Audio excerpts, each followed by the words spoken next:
കൂടാതെ കുരുമുളകും കൂടെ നമുക്ക് കുറച്ച് ആഡ് ചെയ്ത് കൊടുക്കാം കേട്ടോ. അപ്പോൾ നമ്മൾക്ക് പെപ്പറും കൂടെ ആഡ് ചെയ്തിട്ട് നന്നായിട്ടൊന്ന് ഇളക്കി കൊടുക്കാം കേട്ടോ. അപ്പോൾ ഗൈസ്, ഇന്ന് നമ്മൾ പരിചയപ്പെടാൻ പോകുന്ന ഒരു അടിപൊളിയായിട്ടുള്ള സാധനമാണ്. നമുക്ക് ബ്രേക്ക്ഫാസ്റ്റിനൊക്കെ അപ്പത്തിനോടെ കഴിക്കാൻ പറ്റിയ നല്ല അടിപൊളിയായിട്ടുള്ള ചിക്കൻ സ്റ്റൂ വിത്ത് വെജിറ്റബിൾ. നല്ല സൂപ്പർ ടേസ്റ്റുള്ളൊരു സംഭവമാണ്. നമ്മൾ ചിക്കൻ തന്നെയായിട്ട് സ്റ്റൂ വെക്കാം, വിത്ത് വെജിറ്റബിൾ നമുക്ക് സ്റ്റൂ വെക്കാം. ഞാനിതിൻ്റെ അകത്ത് കുറച്ച് ക്യാരറ്റും കിഴങ്ങെല്ലാം ആഡ് ചെയ്ത് നല്ല അടിപൊളി ടേസ്റ്റോട് കൂടി തന്നെ ചെയ്തിരിക്കുന്ന ഒരു സ്റ്റൂ ആട്ടോ. അപ്പോൾ അതുകൊണ്ട് എല്ലാവരും സ്കിപ്പ് ചെയ്യാതെ കാണണേ. അപ്പം നേരെ നമുക്ക് വീഡിയോയിലോട്ട് പോകാം. വീഡിയോയിലോട്ട് പോകുന്നതിന് മുമ്പ് വീഡിയോ ആദ്യമായിട്ട് കാണുന്നവർ ചാനൽ സബ്സ്ക്രൈബ് ചെയ്യാൻ മറക്കരുത് കേട്ടോ. അതുകൊണ്ട് തന്നെ തൊട്ടടുത്തുള്ള ബെല്ലൈക്കണോടെ എനേബിൾ ചെയ്യുകയാണെങ്കിൽ ഞാൻ അപ്ലോഡ് ചെയ്യുന്ന വീഡിയോസ് നിങ്ങൾക്ക് കറക്റ്റായിട്ട് നോട്ടിഫിക്കേഷനായിട്ട് എത്തുന്നതായിരിക്കും കേട്ടോ.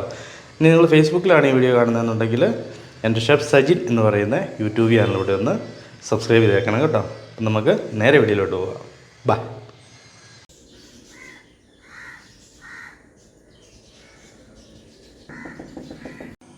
അപ്പോൾ നമുക്ക് ചിക്കൻ സ്റ്റൂ ഉണ്ടാക്കാൻ ആവശ്യമുള്ള സാധനങ്ങൾ: ഒരു സവോള എടുത്തിട്ടുണ്ട്, പിന്നെ നല്ല എരിവുള്ള മുളകാണ്, ഒരു 5 മുളക് എടുത്തിട്ടുണ്ട് കേട്ടോ. എന്താണെന്ന് വെച്ചാൽ എരിവിന് വേണ്ടിയിട്ട് നമ്മൾ വേറെ മുളക് പൊടിയും കാര്യങ്ങളൊന്നും ഇല്ലാത്തതുകൊണ്ട് കുറച്ച് പച്ചമുളക് ഞാൻ കൂടുതൽ എടുത്തിട്ടുണ്ട്. നല്ല എരിവുള്ള മുളകാണ്, ഉണ്ടമുളക്. പിന്നെ കുറച്ച് ചെറിയുള്ളി എടുത്തിട്ടുണ്ട് കേട്ടോ, ഒരു 6-7 എണ്ണം.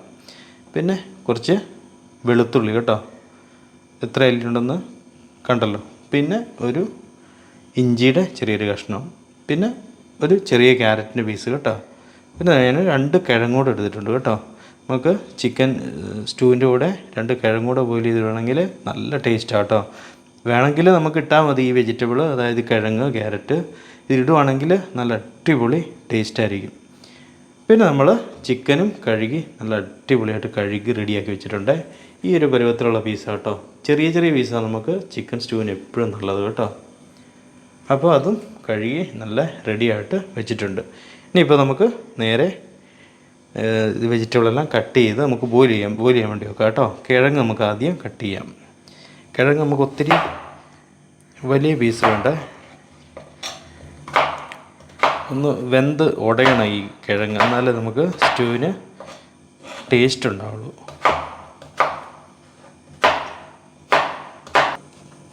ഇനി നമുക്ക് ക്യാരറ്റൂടെ കട്ട് ചെയ്യാം കേട്ടോ. ക്യാരറ്റ് കുറച്ച് ചെറിയ പീസായിട്ട് കട്ട് ചെയ്യണേ. എന്നാന്ന് വെച്ച് കഴിഞ്ഞാൽ ക്യാരറ്റിന് കുറച്ച് കൂടുതൽ ടൈം വേണം ബോയിലാവാൻ വേണ്ടി. അതുകൊണ്ട് ക്യാരറ്റ് മാത്രം കുറച്ച് കിഴങ്ങിനെക്കാട്ടിലും കുറച്ചുകൂടെ ചെറുതായിട്ട് കട്ട് ചെയ്യണം കേട്ടോ, അല്ലെങ്കിൽ കിഴങ്ങ് മാത്രം വേകാതെ കിടക്കും. ഈ ഒരു പരുവത്തിന് കട്ട് ചെയ്യണേ. അപ്പോൾ നമുക്ക് ഈ വെജിറ്റബിൾ, കിഴങ്ങ്, ക്യാരറ്റ് നമുക്ക് നന്നായിട്ട് കഴുകിയെടുക്കാം കേട്ടോ. അപ്പോൾ നമുക്ക് ഈ കിഴങ്ങും ക്യാരറ്റും കൂടെ നമുക്ക് ഒന്ന് ബോയിൽ ചെയ്യാൻ വെക്കാം കേട്ടോ.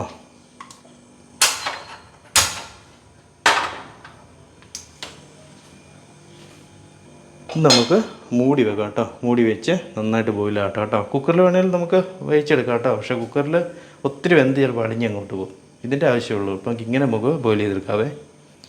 അപ്പോൾ നമുക്ക് സവോളയുടെ ഈ ഒരു ഭാഗം നമുക്ക് ഇങ്ങനെ അങ്ങോട്ട് റിമൂവ് ചെയ്യാം കേട്ടോ. ഇത് ചള്ള കേട്ടോ, ഇതിന് ടേസ്റ്റ് ഇല്ല ഈ സാധനത്തിന്. എപ്പോഴും നമ്മൾ സവോളയുടെ ഈ ഒരു ഭാഗം നമുക്ക് കട്ട് ചെയ്ത് മാറ്റുവാണെങ്കിൽ നല്ലതാണേ. നമുക്ക് സവോള കട്ട് ചെയ്യാം. ഞാനിപ്പോൾ സ്ലൈസ് ചെയ്തെടുക്കുന്നത് കേട്ടോ. നമുക്ക് ചോപ്പ് ചെയ്തെടുത്താലും കുഴപ്പമില്ല കേട്ടോ ചിക്കൻ സ്റ്റൂവിന്. നമുക്ക് ചെറിയുള്ളിയും കൂടെ കട്ട് ചെയ്തെടുക്കാവേ. നമുക്ക് പച്ചമുളകൂടെ കട്ട് ചെയ്തിടാവേ. പച്ചമുളക് ഈ ഒരു പരുവത്തിൽ കട്ട് ചെയ്താൽ മതി കേട്ടോ. ഒത്തിരി ചോപ്പ് ആയില്ലേലും കുഴപ്പമില്ല. ഈ ഒരു പരുവം. നമുക്ക് ഇഞ്ചിയും കൂടെ ഒന്ന് സ്ലൈസ് ചെയ്തെടുക്കാവേ. ഇഞ്ചിയും ചോപ്പിംഗ് ആണെങ്കിലും കുഴപ്പമില്ല കേട്ടോ, അല്ല നല്ല ഫൈനായിട്ട് സ്ലൈസ് ചെയ്താലും മതി കേട്ടോ.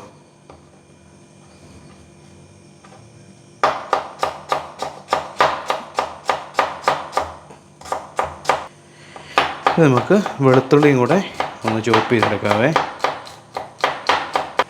ഇപ്പം നമ്മുടെ വെജിറ്റബിളെല്ലാം നല്ല തിളച്ച് മറിയുന്നുണ്ട് കേട്ടോ. നന്നായിട്ടൊന്ന് വെന്തോട്ടെ. കുറച്ചുകൂടെ വേവുകൊണ്ട് കുറച്ചുകൂടെ നമുക്ക് മൂടി വെക്കാം കേട്ടോ. അപ്പോൾ നമ്മൾ ഗാർലിക് ചോപ്പ് ചെയ്ത് വെച്ചു, ജിഞ്ചർ സ്ലൈസ് ചെയ്ത് വെച്ചു, ചെറിയുള്ളി കട്ട് ചെയ്തിട്ടുണ്ട്, സവോള കട്ട് ചെയ്തിട്ടുണ്ട്, പിന്നെ നമ്മൾ നല്ല പച്ച കറിവേപ്പില നല്ല വൃത്തിയായിട്ട് കഴുകി റെഡിയാക്കി വെച്ചിട്ടുണ്ട്. പിന്നെ പച്ചമുളക് കുറച്ച് കൂടുതൽ കട്ട് ചെയ്തിട്ടുണ്ട് കേട്ടോ. അപ്പോൾ നമുക്ക് സ്റ്റൂ ആക്കാനുള്ള ഒരു പാൻ അങ്ങ് വെക്കാവേ. ഇനിയിപ്പോൾ നന്നായിട്ട് അതൊന്ന് ചൂടായിക്കോട്ടെ. അപ്പോൾ നമ്മൾ ഒരു 3 ഏലക്ക എടുത്തിട്ടുണ്ട്, പിന്നെ ഒരു തക്കോലം എടുത്തിട്ടുണ്ട്, ഒരു 2-3 കഷ്ണം ഗ്രാമ്പു, പട്ട, ബേ ലീവ്സ് ഇത്ര എടുത്തിട്ടുണ്ട് കേട്ടോ. നട്ട്സ് എടുത്തിട്ടുണ്ട്. ഇത് പക്ഷേ നമുക്കിപ്പം ആവശ്യമില്ല, ലാസ്റ്റ് ഞാൻ കാണിച്ചു തരാം കേട്ടോ. അപ്പോൾ നമ്മുടെ പാൻ നന്നായിട്ട് ചൂടായിട്ടുണ്ട്. ഇനി വെളിച്ചെണ്ണ ഒഴിച്ചു കൊടുക്കാം കേട്ടോ. നമുക്ക് വെളിച്ചെണ്ണയിലല്ല സൺഫ്ലവർ ഓയിലാണെങ്കിലും നമുക്ക് ചെയ്തെടുക്കാം. കോക്കനട്ട് ഓയിലായിരിക്കും ഏറ്റവും ടേസ്റ്റ് കേട്ടോ. അപ്പോൾ എണ്ണ നന്നായിട്ട് ചൂടായിട്ട് നമുക്ക് ഇതങ്ങോട്ട് ഇടാം കേട്ടോ. എന്നിട്ട് നന്നായിട്ടൊന്ന് മിക്സ് ചെയ്ത് കൊടുക്കാതെ. ഇപ്പോൾ നമ്മുടെ ഗരം മസാലയുടെ ഫ്ലേവറൊക്കെ നന്നായിട്ട് വന്നിട്ടുണ്ട്. ഇനിയിപ്പോൾ നമുക്ക് ഇഞ്ചി വെളുത്തുള്ളി കട്ട് ചെയ്ത് വെച്ചിരിക്കുന്നത് ആഡ് ചെയ്ത് കൊടുക്കാം കേട്ടോ. അപ്പോൾ നമ്മുടെ ഇഞ്ചിയും വെളുത്തുള്ളിയെല്ലാം നന്നായിട്ട് ഗോൾഡൻ കളറായിട്ടുണ്ട് കേട്ടോ, നന്നായിട്ട് സോട്ടായിട്ടുണ്ട്. ഇനിയിപ്പോൾ നമുക്ക് കറിവേപ്പില ആഡ് ചെയ്ത് കൊടുക്കാതെ.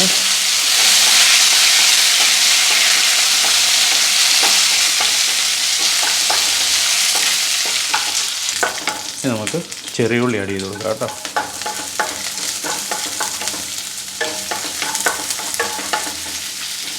ഇനി നമുക്ക് പച്ചമുളക് കൂടെ ആഡ് ചെയ്ത് കൊടുക്കാവേ. അതിനുശേഷം നമുക്ക് അരിഞ്ഞ് വെച്ചിരിക്കുന്ന സവോളയും കൂടെ ആഡ് ചെയ്ത് കൊടുക്കാം കേട്ടോ. നന്നായിട്ട് മിക്സ് ചെയ്ത് കൊടുക്കാവേ. കുറച്ചൊന്ന് സോട്ടായിക്കോട്ടെ കേട്ടോ. നന്നായിട്ട് കുറച്ച് എണ്ണ കുറവുണ്ട്, ഞാൻ കുറച്ചുകൂടെ വെളിച്ചെണ്ണ ഒഴിക്കുവാണേ.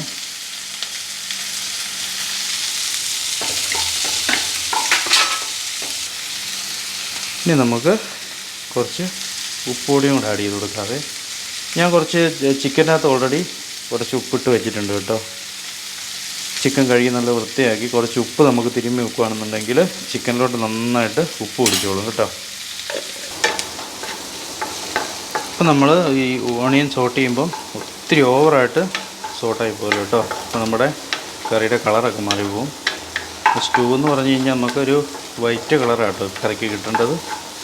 നമ്മുടെ ഒണിയൻ ഏകദേശം ഒന്ന് സോട്ടായിട്ടുണ്ട് കേട്ടോ. അപ്പോൾ നമ്മുടെ ഒണിയൻ നന്നായിട്ട് സോട്ടായിട്ടുണ്ട്. ഇനിയിപ്പോൾ നമുക്ക് ചിക്കൻ അങ്ങോട്ട് ആഡ് ചെയ്ത് കൊടുക്കാം കേട്ടോ.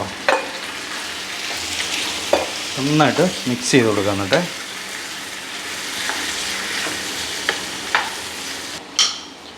ഇപ്പം നമുക്ക് നമ്മുടെ വെജിറ്റബിൾ നന്നായിട്ട് ബോയിലായിട്ടുണ്ട് കേട്ടോ. അടിപൊളിയായിട്ട് ബോയിലായിട്ടുണ്ട്. ഇപ്പോൾ നമുക്ക് കുറച്ച് തിളച്ച വെള്ളം ഈ ചിക്കനകത്തോട്ട് ആഡ് ചെയ്ത് കൊടുക്കാം കേട്ടോ, ഗ്രേവിക്ക് വേണ്ടിയിട്ട്. ഇനി നമുക്ക് കുറച്ച് രണ്ടാം പാലാട്ടോ ഇത്, തേങ്ങാപ്പാൽ. നമ്മൾ ഒന്നാം പാലും എടുത്ത് വെക്കണം, രണ്ടാം പാലും എടുത്ത് വെക്കണം കേട്ടോ. അപ്പം ഞാൻ ഒഴിച്ചത് രണ്ടാം പാലാണേ. ഇതിൻ്റെ അകത്ത് ഈ രണ്ടാം പാലിനകത്ത് കിടന്നത് നന്നായിട്ടൊന്ന് ചിക്കൻ നന്നായിട്ടൊന്ന് വെന്ത് വരട്ടെ കേട്ടോ. അപ്പം നമുക്ക് ഇത് നന്നായിട്ട് ഒന്ന് വെന്ത് കിട്ടാൻ വേണ്ടിയിട്ട് നമുക്കിതൊന്ന് മൂടി വെക്കാം കേട്ടോ. കുറച്ച് നന്നായിട്ടൊന്ന് വെന്തോട്ടെ. ഇത് കുരുമുളകും കൂടെ നമുക്ക് കുറച്ച് ആഡ് ചെയ്ത് കൊടുക്കാം കേട്ടോ. ഇപ്പോൾ നമ്മൾക്ക് പെപ്പറും കൂടെ അങ്ങ് ആഡ് ചെയ്തിട്ട് നന്നായിട്ടൊന്ന് ഇളക്കി കൊടുക്കാം കേട്ടോ. തേങ്ങാപ്പാൽ ഒഴിച്ച് കഴിഞ്ഞാൽ തിളയ്ക്കല് കേട്ടോ, ജസ്റ്റ് ഒന്ന് ചൂടാവാനേ പാടുള്ളൂ കേട്ടോ. അപ്പം നമ്മുടെ